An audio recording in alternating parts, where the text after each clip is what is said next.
Veja, Santo Tomás de Aquino é uma pérola para quem quer aprender lógica, aprender a argumentar, né? Você lê a Suma Teológica é um livro máximo aí do Santo Tomás, são volumes e volumes, né? Suma Teológica, né? Não sei se tem o H ou vai, teológica aí. A Suma Teológica. Vocês já viram o livro? Tem edições simplificadas, né? Porque senão são 15 volumes e tudo. Mas a Suma, assim, dá 15 provas diferentes da existência de Deus. Prova que Deus existe, né? Pá, prova, você vai ler, aquilo é lógica, é argumentação, desde que você não discuta os postulados, né? Os postulados, os pontos de partida, são os dogmas, não é? Há os dogmas, esses não dá para discutir. Esse, no momento que eu digo, eu adiro, isso não discuto mais. Daí para frente é lógica, não é? Mas o que me faz aderir ou não aos postulados, aos princípios religiosos, não é? De uma ou de outra. É isso, Carol, que eu digo que não há uma lógica que leve a uma escolha, senão, pronto, se fosse, aí chegava nessa que é a lógica, acerta e manda pagar as outras, né? E justamente como não há essa lógica, é que há a disputa braba e, por isso que eu estava te falando, o Carta sobre a Tolerância, do Voltaire, é dedicado à intolerância religiosa, e isso até hoje, quer dizer, cada um que tem a sua fé, não é? Porque o dogma é uma questão de fé. Eu acredito naquilo, não é? Dali para frente, tudo flui, não tem o que discutir, porque está tudo organizado. Mas essa decisão não é lógica. E muitas vezes, não é sempre, mas muitas vezes ela decorre de uma impaciência. Tá bom, vai. Aí daí para frente fica tudo resolvido. Mas a nossa questão aqui hoje é justamente discutir no terreno laico como é que se pode pensar, né, numa ética, tá certo? Esse caminho está aberto e é múltiplo aí por natureza. Nós vamos concluir, já assim que concluirmos, concluir é que para viver a gente precisa de fé, tá certo? A vida tem sentido? Quem te garante que a vida tem sentido? Que a minha vida pessoal, a sua vida pessoal faz diferença. Quem te garante? Alguém de fora garante? Algum livro garante? Ninguém. Isso você que decide. Você acredita nisso e vai em frente. No dia que você disser, não acredito mais nisso, acabou para você. O resto do mundo continua igualzinho, né? A vida, quando perde o sentido e o cara pira e fica, não é, na fossa, em depressão, é ele que ficou. O mundo continua igualzinho lá fora. Então, a fé é fundamental. Agora, aqui eu estou falando da fé religiosa, fé em princípios religiosos. Se você é cristão, você tem certas coisas que você não pode duvidar. A razão não passa por... Você não pode conceder à razão o direito de criticar isso daí. Se critica e é tudo racional, daí para baixo, né? O livro do Santo Tomás, o Suma Teológica, é ótimo para ensinar a argumentar. Perfeito. Eu gosto de ler, né? Porque é uma arquitetura bonita. A gente aprende a escrever, aprende a ler, aprende a argumentar, lendo, por exemplo, Vieira, o padre Antônio Vieira. Os livros dele básicos, como é que chamam? São os sermões, né? São 15 volumes dos sermões, né? É uma pérola um sermão do Vieira. Porque é uma argumentação, assim, cada sermão defendendo uma coisa, né? Apostando numa coisa, é fantástico, bem escrito, um português, assim, bonito, claro, né? Então, é isso. Agora, não pode discutir os pontos de partida, não é? Agora, Mônica, para te tranquilizar, a ciência também tem seus dogmas, não é? A ciência é dogmática. você faz ciência, e a ciência é a pura argumentação, a razão e tudo, se você assume os dogmas da ciência. Por exemplo, que dogma da ciência? O Sol nasceu ontem, nasceu hoje. Eu ajo aqui como se ele fosse nascer amanhã, e eu não tenho dúvida sobre isso, né? Eu não estou... assim, a regularidade, a permanência nas coisas aí na natureza, a lei dos grandes números. Que coisa mais fé do que a lei dos grandes números? Que é a lei dos grandes números, que é a lei, assim, matemática, né? A expectativa de que com números grandes há certas regularidades aí, né? Eu jogo um dado aqui, pode dar 6 resultados diferentes, não é? 1, 2, 3, 4, 5, 6 na face de cima. Se eu jogar 6 vezes um dado, é certo que vai dar uma vez o número 1? Não. Pode não dar nenhuma, pode dar 6 vezes o número 6, não pode? Mas eu confio, eu tenho fé, de que se eu jogar a vida toda, 1 milhão, 1 buzilhão de vezes, 1/6 das vezes vai dar o número 1, 1/6 das vezes vai dar o número 2, 1/6 das vezes vai dar o número 3 e assim por diante, não é? Mas isso é um ato de fé, porque ninguém vai viver o suficiente para ficar jogando aqui dado ad infinitum, né, para conferir. Mas eu tenho fé nessa regularidade. A lei dos grandes números é um exemplo, não é? Desse ato de fé. Então, mas aqui eu estava falando da fé nesse sentido religioso. A fé, num sentido mais amplo, é o fundamento de qualquer ética, laica ou religiosa, né? Mas vamos lá, que outra possibilidade a gente teria? Como é que Kant funda uma ética? Kant é, assim, dos que constroem uma ética laica, né? Kant é o maior, a vida... Quer dizer, na história, aí é o maior edifício, né?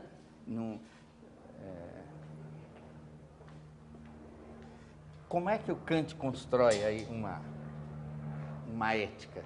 A ética do Kant é o que está no livro. Isso aqui não é o livro inteiro, é só um excerto, né? Crítica da razão prática.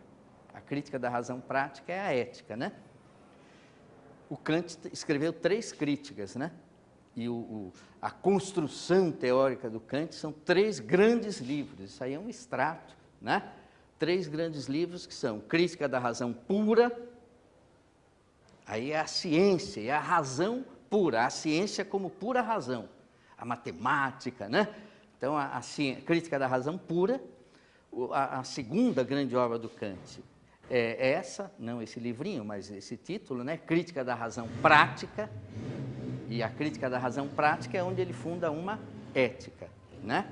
E o terceiro grande livro, a terceira grande crítica é a Crítica da Faculdade do Juízo, ou, dependendo da tradução, da Faculdade do Julgar, Crítica da Faculdade do Juízo, que é a estética, o belo, né?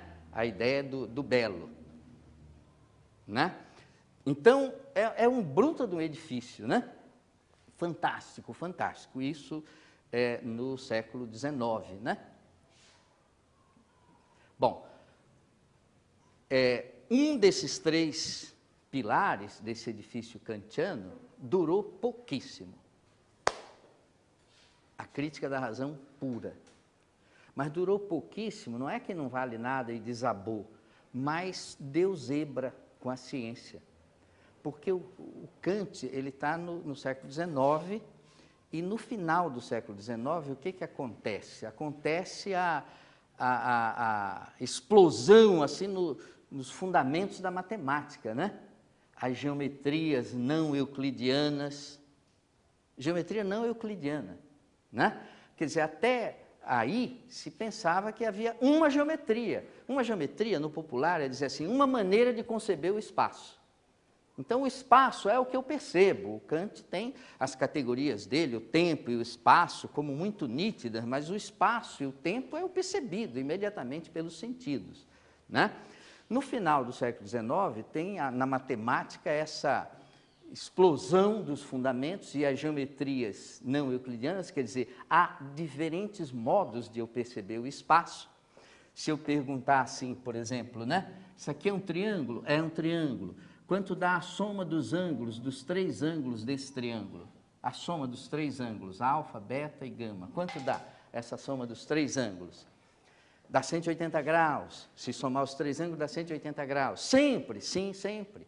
Se eu pegar um ponto aqui, um ponto em Marte, um ponto em Júpiter, juntar os 3 dá um triângulo, dá. Quanto dá a soma dos 3 ângulos desse triângulo? 180 graus. Kant apostou nisso. E hoje a gente sabe que não dá, que não é assim. Não é? Porque depende de como eu penso o espaço. Pô. Se o espaço é um plano, é como se fosse um plano, se eu desenhar um triângulo aqui no plano, a soma dos 3 ângulos dá 180 graus, não tem dúvida. Se eu desenhar um triângulo aqui no chão, a soma dos 3 ângulos dá 180 graus, não tenho dúvida. Se eu pegar um ponto aqui, um ponto em Paris, um ponto em Nova York, já não dá certo, gente. Não dá certo porque eu estou na superfície da Terra, e a Terra é uma superfície esférica, né? E aí um triângulo desenhado numa esfera, a soma dos ângulos já não dá mais 180 graus, né? E quando eu penso um ponto aqui, um ponto em Marte, um ponto em Júpiter, a pergunta mais ingênua, mais natural do mundo é: e como é que é esse espaço que vai daqui até Marte e Júpiter, né? É como se fosse um plano ou é como se fosse uma esfera? Né? Ou é como se fosse outra coisa? Tá certo? Porque aí, dependendo disso, é que eu vou saber quanto dá a soma dos ângulos. Esse tipo de questão não havia para o Kant, ele é anterior a isso, e ele apostou tudo numa geometria, numa maneira de perceber o espaço, né? Aí, no início do século XX, 1905 e tudo, vem a teoria da relatividade, usando essa matemática estranha, né? Dessas geometrias estranhas, vem a relatividade, e aí aquela ciência de que o Kant falava com aquela pureza e tudo, aquela ciência, vamos dizer assim, fica ultrapassada, não é? Não tudo, mas um monte de coisa daquela ciência perde a vez. Mas o livro Crítica da Razão Prática e o outro da Faculdade do Juízo, esse não tem a ver, né? Não sofrem abalos, né? Mas o edifício kantiano, por que há neocantianos e tudo? Não é muitas vezes por conta do juízo ou da ética. É porque Piaget, por exemplo, se diz um neocantiano, mas é porque ele é um homem do século XX, ele pensa na ciência e fala sobre física e biologia e química e tudo do século XX. Então, ele não pode se dizer um kantiano, né? Não faria sentido. Então, muitos se apresentam como neocantianos e é menos pelas questões éticas e mais pelas questões da ciência, né? Mas o Kant constrói uma ética. Como é que ele constrói uma ética? Ele constrói uma ética baseada em 2 princípios. 2 princípios que são os 2 dogmas do Kant. 2 dogmas que são como se fossem os dogmas religiosos, né? Não se pode discutir. Né? Só que ele espera que esses 2 dogmas sejam suficientemente agradáveis, aceitáveis por todo mundo. E aí ele funda uma ética, vamos dizer assim, laica, né? Independente dos princípios religiosos. Tá certo? Quais são os 2 pressupostos do Kant? Os 2 princípios. O primeiro princípio é chamado princípio U. O princípio U é assim, um princípio de universalização. Princípio de universalização, ele chama assim, lei fundamental da razão pura prática, né? Age de tal modo, esse é o princípio, age de tal modo que a máxima de tua vontade possa valer-te sempre como princípio de uma legislação universal. Bom, vai explicar, mas no fundo a ideia é a seguinte, ó, uma norma é legítima, a gente tem que reconhecer e aceitar, se supondo que, ela estabelece uma coisa, né? Supondo que todo mundo queira fazer aquela coisa, eu não tenho nada que reclamar. É o princípio de universalização do que a norma prevê. Aqui diz que isso é bom. Eu digo, eu aceito, isso é bom. Se supondo que o mundo inteiro queira fazer, eu digo, estou de acordo, vamos nessa. Não é? É o primeiro princípio para fundar a ética kantiana. Parece razoável, não parece? Parece razoável. Ainda que tenha um germe de intolerância. Onde é que está a intolerância? A intolerância é que nem todo mundo quer fazer a mesma coisa. E a norma é legítima, se eu assim, eu digo, se todo mundo quiser fazer, mas as pessoas são diferentes, umas querem fazer uma coisa, outras querem fazer outra, né? Então se diz que essa norma é uma norma abstrata, porque nem todo mundo quer fazer a mesma coisa. O Bernard Shaw, que era um tremendo gozador, o Bernard Shaw, né? Tem peças de teatro maravilhosas e tudo, mas ele gostava de uma piada, né? Ele diz assim, não faça aos outros aquilo que gostarias que fizessem a ti, porque os outros são diferentes e eles podem não gostar. Essa é uma brincadeira do Bernard Shaw para se contrapor a esse princípio kantiano que mimetiza um dogma religioso, né? Que é assim, não faça aos outros aquilo que não gostarias que fizessem a ti, não é? Na verdade, o princípio de universalização ele está presente de uma forma ou de outra em quase todas as religiões, não é? Aí o Bernard Shaw diz o contrário, não faça o que gostarias, porque os outros são os outros. O legal precisa ser reconhecido, não é? Aceito, reconhecido, considerado justo para poder ser legítimo. Uma norma legal, eu posso achar que ela não é muito mais ampla, né? Precisa dessa fonte de reconhecimento, não é? Eu posso, diante de uma lei, só há duas posições diante de uma lei. Essa é uma base para a ética. Diante de uma lei, ou cumpro a lei, ou mudo, ou vou trabalhar para mudar, né? Não há a opção assim, ou cumpro ou não cumpro em princípio, né? Não há questão de princípio. Claro que há o que nós já falamos outro dia aqui, da questão da desobediência civil, né? E que tem a ver com o segundo princípio fundador do Kant. Há a brecha da desobediência civil, mas deixando de lado a desobediência civil, como um caso particular, diante de uma norma, ou cumpro ou vou trabalhar para mudar, vou quebrar o pau para mudar a norma, porque essa norma eu não reconheço, né? Então a legitimidade pressupõe esse reconhecimento.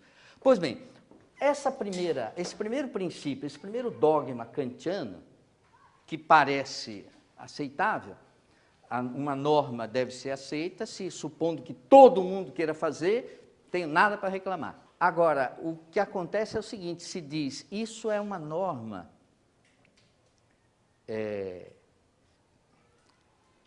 operacional, não tem conteúdo. E se todo mundo decide fazer uma besteira geral aí, dá um furor no mundo e todo mundo começa a fazer uma besteira geral, né? Que houve momentos na história da humanidade, por exemplo, aquela história da tulipa negra lá na Holanda, né? A tulipa negra que virou uma febre, então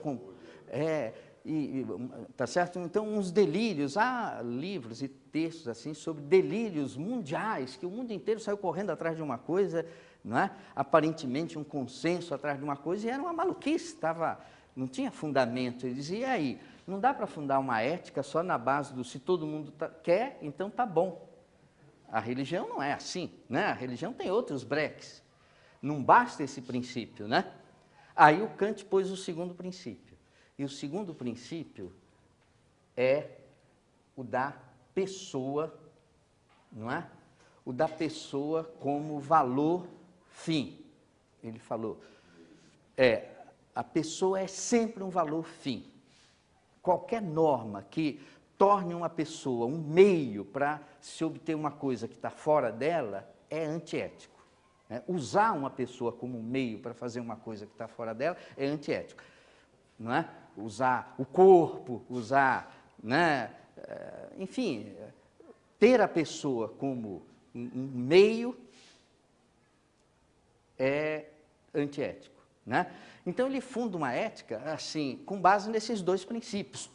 Toda a construção da crítica da razão prática, não é? É derivada desses dois dogmas, né? Pode mentir, não pode mentir. Aí ele vai dizer, não, mentir não pode, porque suponha que todo mundo mente, não sei o quê, né? Ele vai argumentar com base nesses dois princípios, né? O princípio de universalização e o princípio da pessoa como o último valor. É muito interessante ver essa convergência hoje. Eu trouxe outro dia, hoje eu não trouxe porque a mala não coube, um livro do Amartya Sen, que se chama Pessoa como... As Pessoas em Primeiro Lugar, né? Que é um livro de 2011, do Amartya Sen, As Pessoas em Primeiro Lugar. É claro, é um livro com dados estatísticos, e fala da Índia, fala disso, fala daquilo, mas o princípio é o kantiano, as pessoas como valor fim, né?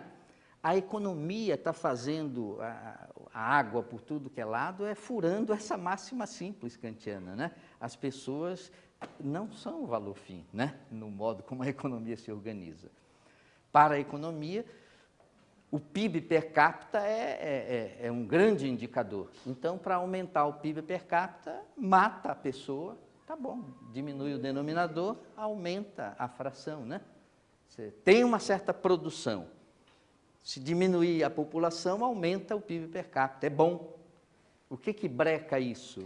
Não, mas a pessoa não é para diminuir, a pessoa é que é o fim, né?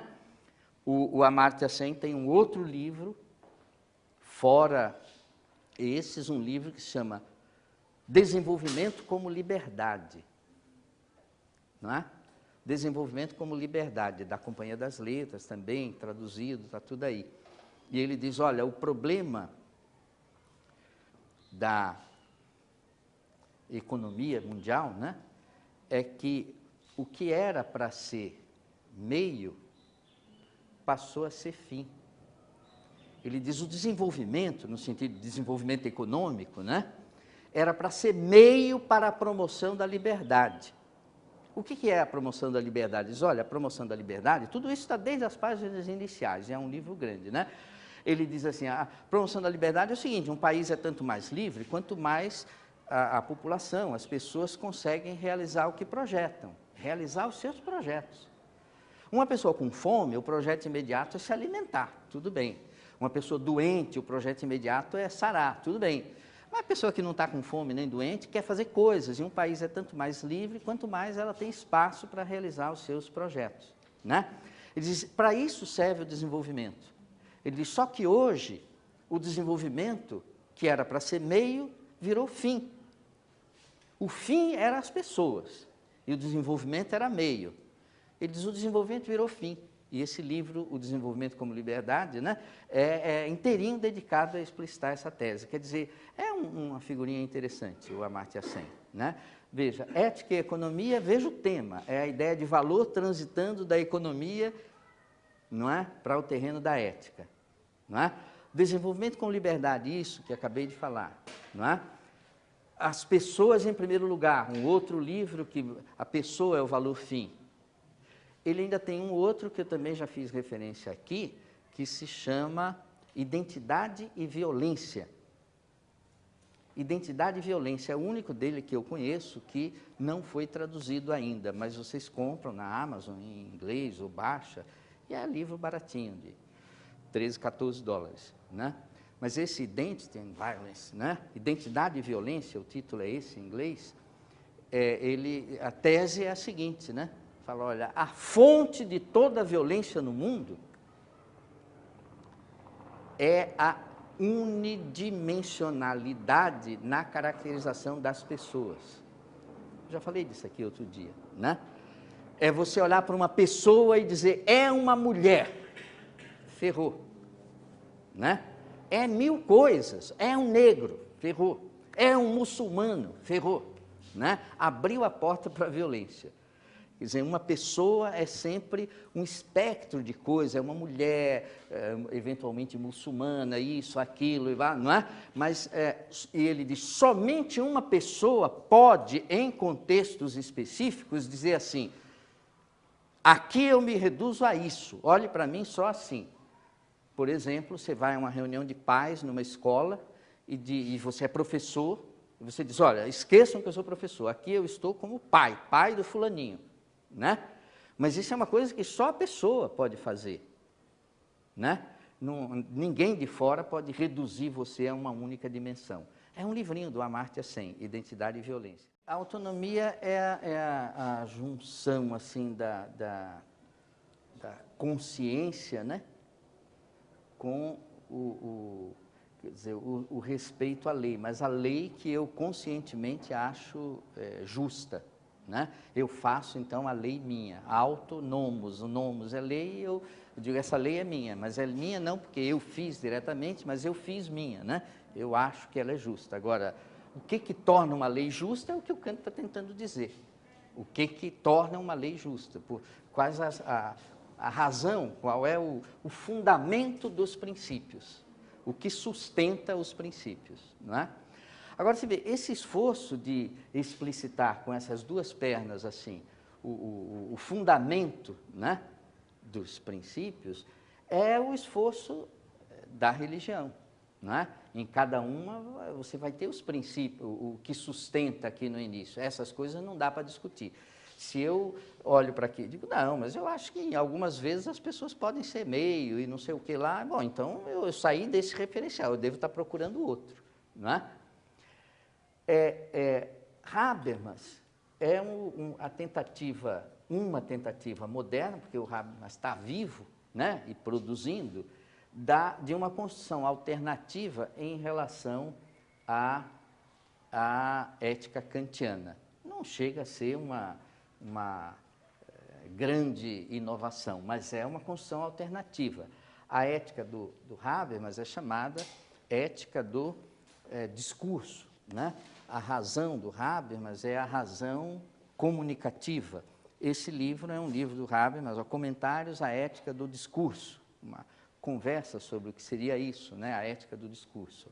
O outro livro do Habermas é Entre o Naturalismo e a Religião, que é a tentativa de associar o naturalismo aí à ciência, né?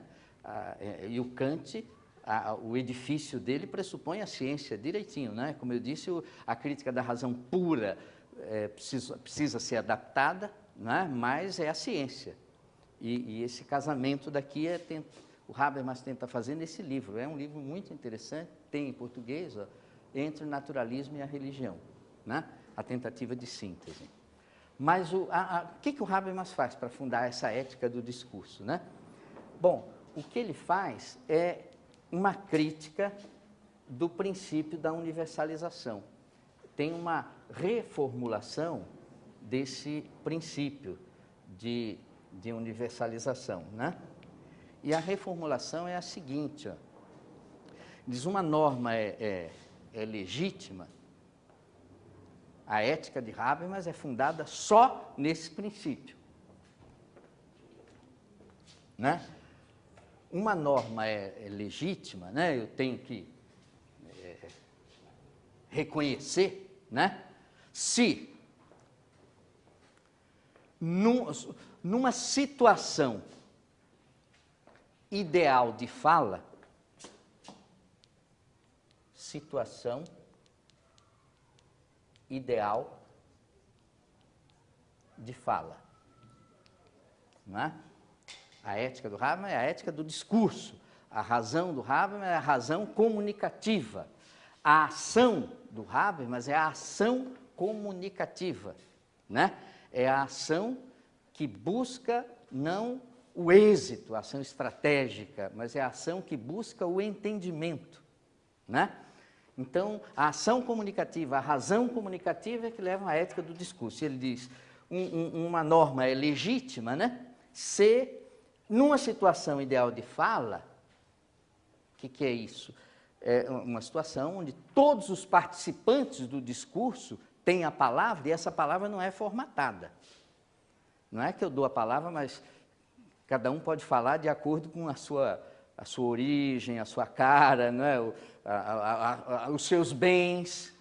Porque você estava falando, né, do contrato social do Rousseau, que é anterior, e isso hoje tem assim, vertentes contratualistas, né, que vêm dos acordos, né, desses acordos celebrados assim em contratos. O Rawls é o mais notável dessa vertente que vem do Rousseau, do contrato social, né? E que fala, as pessoas fazem os acordos, fixam os acordos, os contratos, e o legítimo é o que está contratado, né? Habermas, ele vai um pouco além, né? Porque ele fala, numa situação ideal de fala, quer dizer, se todo mundo tem a palavra e pode se manifestar, uma norma é legítima se ninguém, numa situação ideal de fala, tem nada a opor a ela.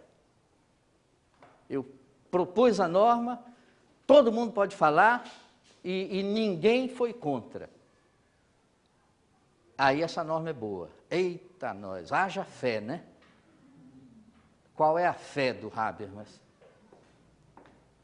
A fé do Kant, na pessoa aí, né, na razão. A fé do Habermas é uma fé absoluta no consenso, que deixa as pessoas, né, conversar, que elas vão se entender. Não se entende porque não há essa situação ideal de fala, né? Não há. Os fóruns são, ONU e tudo, os fóruns são formatados. Tem os que podem vetar, os que não podem vetar, né? Tem os que o voto vale tanto, os votos vale menos, né? Então, isso não é uma situação ideal de fala. Por isso, Habermas se dedica o tempo todo a quê? A construção desse arcabouço jurídico internacional na relação entre as nações, não é? Ele tem um livro, um grande livro, grande em volume, né?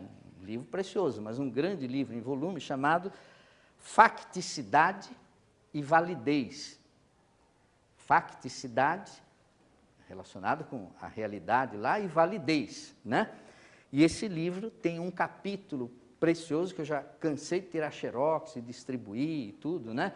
Um capítulo que se chama Cidadania e Nacionalidade, que é a tentativa de aproximação entre as ideias de cidadão, de cidadania e de nacionalidade, porque ele diz, os problemas no nível da cidadania estão regulados, as leis, você bobeou, é preso, e acabou, se não cumpriu a norma, é preso. Agora, e no nível das nações?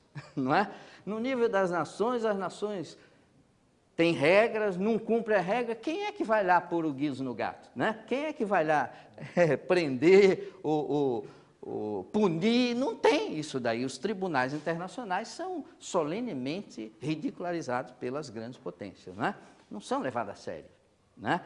Então, ele está trabalhando nesse arcabouço jurídico para as relações internacionais, né? O que busca é isso, né? Tem um diálogo intenso com a religião. O Habermas, ele teve debates célebres com o Papa, o atual Papa, o Ratzinger, né? Debates assim, antes do Ratzinger ser Papa, sobre a aproximação, a fé, razão, né? E alguns desses debates foram publicados em pequenos livros, né? Livro do debate. A Folha de São Paulo publicou, né, em um pequeno livro, 50, 60 páginas, um debate entre os dois. E olha, por mais que se tenha, né, que eu tenha simpatia pelas posições do Habermas e tudo, né, no debate entre ele e o Papa ganhou de goleada. Eu não sou católico, mas não sou, né, mas o Papa é super fino na argumentação, né, e no debate é muito interessante, é legal ler o livrinho, se lê numa tarde, né? Mas eu digo que ele tem essa preocupação de aproximação do religioso com o laico, não é? mas ele tem uma fé que os inimigos, ou quem está, quer dizer, a oposição dele, diz assim, isso não existe, meu. Me mostra na história da humanidade uma situação em que você pôs o povo para conversar e eles chegaram a um consenso. Me mostra isso. Aí o Habermas, como um anjo, diz assim, isso nunca ocorreu, mas eu acredito que possa vir a ocorrer. Não ocorreu porque não existem as normas jurídicas adequadas, que isso não está regulado, vamos batalhar para isso, mas eu acredito que possa ocorrer. E ele mantém essa fé. É uma fé, não é, Mônica? Mas é uma fé no melhor sentido religioso. Sem essa fé, o que ele vai fazer? Pendura a chuteira e vai embora para casa. Diz, não tem jeito, o mundo vai quebrar o pau mesmo o tempo todo. Os críticos do Habermas ainda falam que falta isso na ética do discurso, né? Falta uma teleologia ou uma ideia de fim, de finalidade, né? Eu tive, há uns 4 anos, uma orientanda de pós-doc, a Silvia, que era uma professora lá de São Carlos, que fez um pós-doutorado, fica um ano aqui trabalhando, a gente trabalhando junto, sobre o Habermas, né? Sobre a ética do discurso e tudo, e o Habermas. E enquanto ela fazia aqui o pós-doc, ela foi a um congresso nos Estados Unidos, um congresso só de pouca gente, 200, 300 pessoas, tudo habermasiano, tudo do mesmo lado, né? E ela voltou com os materiais e tudo e disse, olha, a crítica que rolou, a crítica mais séria ao pensamento do Habermas, isso é coisa de 4 anos, 5 anos, né? É a falta do correlato a isso daqui do Kant, né? Porque diz assim, tá bom, você está regulando o cenário para as pessoas conversarem, elas vão chegar a um acordo, a um consenso, mas visando a quê, né? O que regula isso? Qual é a expectativa, né? Porque senão volta a mesma coisa aqui, é um consenso, e se todo mundo entra em consenso em que deve sair fazendo besteira por aí e não sei o quê, não, mas aí ele tem uma fé muito grande nas pessoas, tão grande quanto o Kant tinha, né? Dizer, não, o consenso é entre gente, né? Entre pessoas educadas e não sei mais o quê. Mas a gente está muito distante disso, né? Uma ideia de pessoa, né? Subjacente, é isso, que não é explicitada no referencial do Habermas, né? Aqui o Deus, a fé inabalável é no consenso, as pessoas entram em acordo, né? Bom, há outras, né? A gente poderia fazer lista aqui de outras perspectivas, mas há pelo menos uma que merece uma referência mais direta, que é uma associada ao Hans Jonas.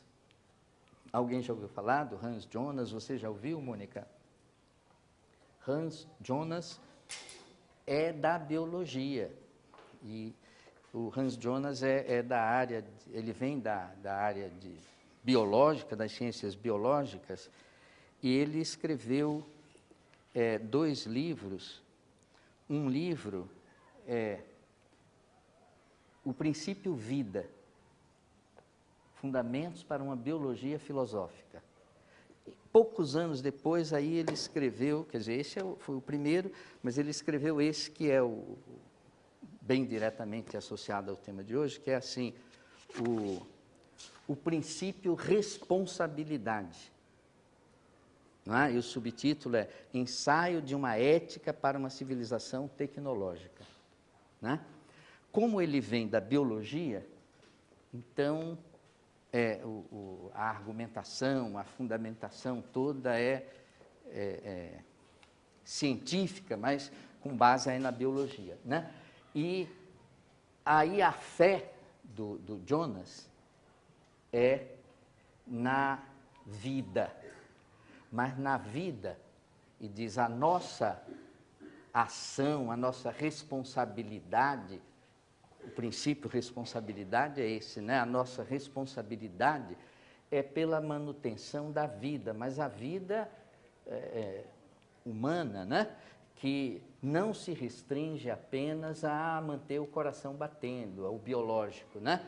E aí a gente tem uma convergência com a Hannah Arendt, que foi a primeira referência nossa, no primeiro dia, na primeira aula, com a ideia de ação, não é? Porque o que era a ação na Hannah Arendt? A ação era um terceiro elemento, vindo de outros dois mais simples, que eram o labor e o trabalho, né? O labor era a atividade assim, humana, o fazer humano, que visava a manutenção da vida em sentido biológico, manter o corpo, né? E é uma atividade que a gente partilha com os animais. Os animais também têm que se alimentar, se proteger, ter um lugar para morar, essas coisas, né? Essas atividades são o labor, na linguagem da Hannah Arendt, né? Ele diz isso no livro A Condição Humana. Ela está procurando a condição que distingue o homem do bicho, né? E diz, isso não é a condição humana, porque o labor a gente divide com os animais também têm que fazer isso. O segundo elemento da trilha é o trabalho. O trabalho envolve a produção de algo fora do corpo, né? A produção material, né? Então, mas também tem bicho que faz um monte de coisa interessante. O castor faz barragens e tudo, a abelha e a aranha, um monte de coisa fora do corpo, né? Produção assim, material. Diz, isso não é a condição humana, né? Marx vai dizer que é a condição humana, mas ele vai caracterizar o trabalho, além da produção, simplesmente a produção, né, de algo fora do corpo, mas o trabalho como sendo algo projetado, né? Algo assim que intencionalmente projetado e tudo, e não geneticamente determinado, né? Como o da abelha ou do castor. Mas a Hannah Arendt diz, não, o trabalho, essa produção material, não basta para caracterizar a vida humana, né? E a vida humana é caracterizada pela ação, né? Que muitas vezes é labor, que muitas vezes é trabalho, mas a ação é o fazer com a palavra, é o fazer com consciência, o fazer com a palavra. E esse fazer com a palavra, com consciência, né? Esse fazer projetado com a palavra, com a consciência, é que é a condição de possibilidade da vida em sentido político, que é o bios e não o zoos, né? Porque o zoo é a vida, mas em sentido do zoológico, aí do animal, né?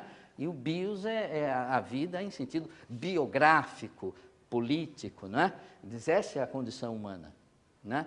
Então, o Hans Jonas vem um pouco por aí, quando ele diz, a nossa responsabilidade, e toda norma deve ser para regular, assim, para garantir a manutenção da vida, não só no sentido biológico, a vida humana, né? O biológico, não é? O político, quer dizer, o Hans Jonas ele é muito apreciado, muito referido pelo pessoal da sustentabilidade, da ecologia, de quem trabalha esses temas, não é?